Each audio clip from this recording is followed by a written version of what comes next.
Imagine being taken from everything you know, held captive for 20 years, and when you're finally free, when the cameras are rolling and the world is waiting for your story of survival, the first words out of your mouth aren't what anyone expected.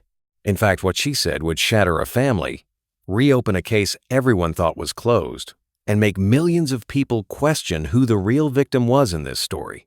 This isn't just a disappearance case. This is something much darker. Let me take you back to the beginning, to a crisp autumn morning in October of 2003. The town was Rossville, Georgia, a place where people left their doors unlocked and everyone knew their neighbor's first name. 15-year-old Emily Carter was like any other teenager. She was a sophomore in high school. She played the clarinet in the marching band, and she had just gotten her first real crush on a boy named Josh, who worked at the local movie theater. By all accounts, Emily was happy. But on the 14th of October, 2003, Emily simply vanished. She had walked to school that morning just like she always did. The route was maybe a mile and a half, cutting through a small wooded area that the kids in town called the shortcut.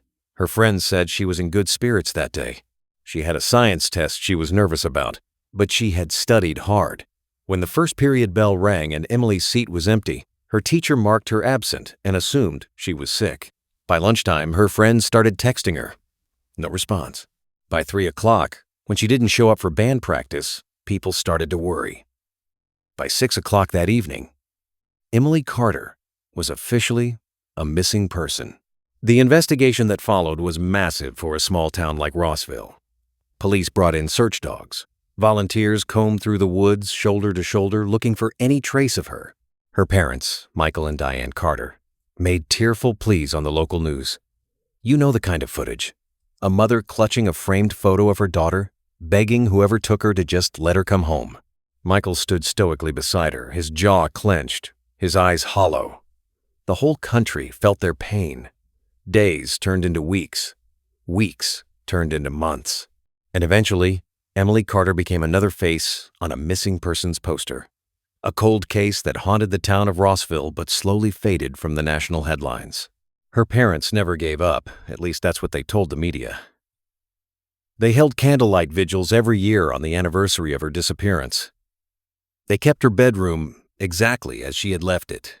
The investigation, however, went ice cold. There was no body, no ransom note, no witnesses who saw anything credible. Just a girl who walked into the woods and seemingly evaporated into thin air. For 2 decades, that was the story. A tragic, unsolved mystery. Then, in March of 2024, everything changed. A man named Harold Finch was driving through a rural part of northern Alabama, about 2 hours from Rossville, when his truck broke down. He walked up to a dilapidated farmhouse, hoping to use a phone or at least get some water while he waited for a tow truck. The house was set far back from the road, hidden by overgrown trees and a rusted metal gate that wasn't locked but looked like it hadn't been opened in years. Harold knocked on the door. No answer. He knocked again. Harder this time. That's when he heard it. A faint, almost mechanical banging, coming from somewhere beneath the house. It was a rhythm. Deliberate. Desperate. Harold called the police, and when officers arrived, they forced their way inside the farmhouse. The place was filthy, reeking of decay and rot.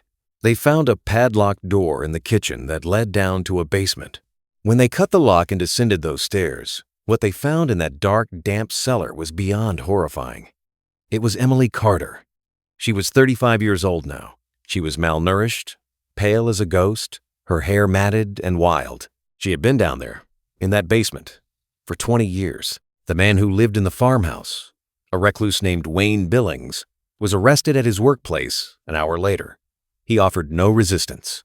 He simply said, and I quote, "I was wondering when you'd show up." The nation was stunned. The headlines exploded. The missing girl who had become a symbol of loss and grief had been found alive. Her parents, Michael and Diane, rushed to the hospital where Emily was being treated. The media captured the moment they arrived. Diane clutching her chest, tears streaming down her face, a mother about to finally hold her daughter again after 2 decades of unimaginable suffering. And this is where the story takes a turn so sharp that nobody saw it coming. Because when the detectives gently asked Emily if she was ready to see her parents, if she was ready to go home, She looked them dead in the eye. Her voice was hoarse from years of silence, barely above a whisper. But the words she spoke were crystal clear. She said, "I'm not going anywhere with them." They knew where I was the whole time. And with those 9 words, the entire narrative crumbled. The detectives in the room exchanged glances. One of them leaned in closer and asked Emily to repeat what she had just said, certain that years of isolation and trauma had warped her perception of reality. But Emily didn't waver. Her voice grew steadier, as if saying it out loud was releasing a pressure valve that had been sealed shut for 2 decades. She said, "My parents knew exactly where I was. They put me there." The hospital room fell into a heavy, suffocating silence. You have to understand the gravity of what she was alleging. Michael and Diane Carter were not just grieving parents in the eyes of the public. They were folk heroes of tragedy. Diane had written a best-selling memoir about loss and faith. Michael had started a nonprofit foundation in Emily's name, raising millions of dollars for missing children awareness. They sat for countless interviews, their faces etched with pain, their hands intertwined, the picture of devastated endurance. If Emily was telling the truth, then every single one of those moments was a performance, a mask worn by 2 people harboring a secret so dark it defied comprehension. The investigators had to move carefully. They couldn't tip off Michael and Diane, who were sitting in the hospital lobby at that very moment, expecting a tearful reunion. So the lead detective, a man named Sergeant David Moore, made a decision. He would interview Emily himself, right then and there, with a single camera recording for the official record. What followed was a confession of a different kind, not from a perpetrator, but from a survivor. Emily spoke in fragments at first, her memories coming back in jagged, painful bursts. She explained that her home life was not the idyllic picture the media had painted. Her stepfather, Michael, was not the gentle, stoic man the cameras captured. Behind closed doors, he was a tyrant. He controlled every aspect of Emily's life, what she wore, who she spoke to, where she went. And her mother, Diane, she knew about all of it, but she never intervened.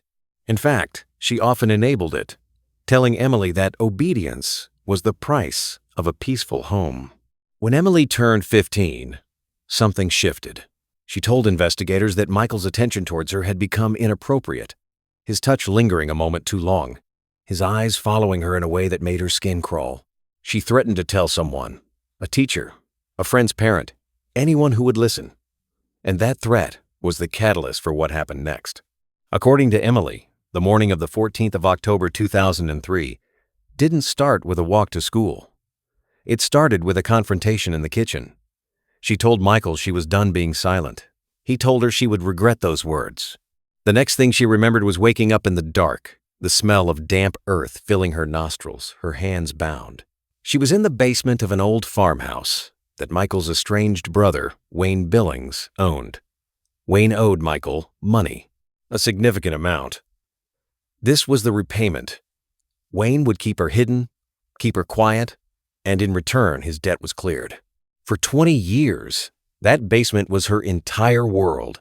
She described the constant hunger, the cold that seeped into your bones and never left, the terrifying sound of the door creaking open when Wayne would descend with a plate of scraps and a jug of water. She spoke of the times she tried to scream, only to have a dirty cloth shoved into her mouth. She spoke of the birthdays she counted by scratching tally marks into the stone wall, 7,300 of them by her count. And she spoke of the day she finally accepted that no one was coming to save her, because the 2 people who were supposed to love her unconditionally were the very ones who had buried her alive. Sergeant Moore listened to all of this, his blood running cold. He stepped out of the room and ordered his team to detain Michael and Diane Carter immediately. When the officers approached them in the lobby, Diane looked confused, then outraged. She demanded to see her daughter. She screamed at the officers, calling them monsters for keeping a mother from her child. Michael, on the other hand, said nothing. He simply stared at the floor, his face draining of all color. He knew. The moment he saw the officers' expressions, he knew the house of cards was collapsing. The interrogation of Michael Carter lasted 6 hours. At first, he denied everything. He painted Emily as a troubled teen who had run away, a compulsive liar who was now inventing stories to cope with her trauma. But the evidence was mounting. Financial records showed a suspicious series of payments from Michael to Wayne Billings starting just weeks before the disappearance. Cell phone tower data, which was primitive back in 2003 but still available, placed Michael's phone near the Alabama farmhouse on the very day Emily vanished. And then there was Wayne himself, who, once cornered, had no loyalty left to give. He confessed to everything. He told detectives that Michael had described it as a temporary solution just until Emily learned her lesson. But months turned into years, and the plan to silence a rebellious teenager became a life sentence for an innocent girl. The arrest of Michael and Diane Carter sent shockwaves across the country. The foundation, the memoir, the vigils, the tears on national television, all of it was a carefully constructed lie. The people who had stood before the world as the ultimate symbols of parental love were unmasked as the architects of an unimaginable cruelty. And at the center of it all was Emily, a woman who had been robbed of her adolescence, her freedom, and her voice. But now, finally, she was reclaiming it. Emily's recovery is ongoing. You don't spend 2 decades in a basement and simply walk back into the light. There are scars that no surgery can remove, wounds that no therapy can fully heal. But there is also a strength there that is impossible to ignore. She has since given one public statement, and in it she said something that I haven't been able to stop thinking about. She said, "They took 20 years from me, but they didn't take my truth. And now, the whole world knows exactly who they are." The case against Michael, Diane, and Wayne Billings is moving through the courts. It will likely be years before a final verdict is reached. But one thing is already certain. This story has rewritten what many of us believe about the nature of evil. It doesn't always lurk in the shadows of a stranger. Sometimes it sits at the breakfast table. Sometimes it kisses you goodnight. And sometimes the people the world celebrates as heroes are the very villains hiding in plain sight. If this story moved you, if it made you angry, if it made you hold your loved ones a little closer tonight, then you understand why these stories need to be told. Truth is often stranger and far darker than fiction. My goal with this channel is to bring these hidden truths into the light, to honor the survivors, and to give a voice to those who were silenced. If that sounds like something you want to be part of, then hit that subscribe button. It helps more than you know. Share this video with someone who needs to hear Emily's story, and let me know your thoughts in the comments below.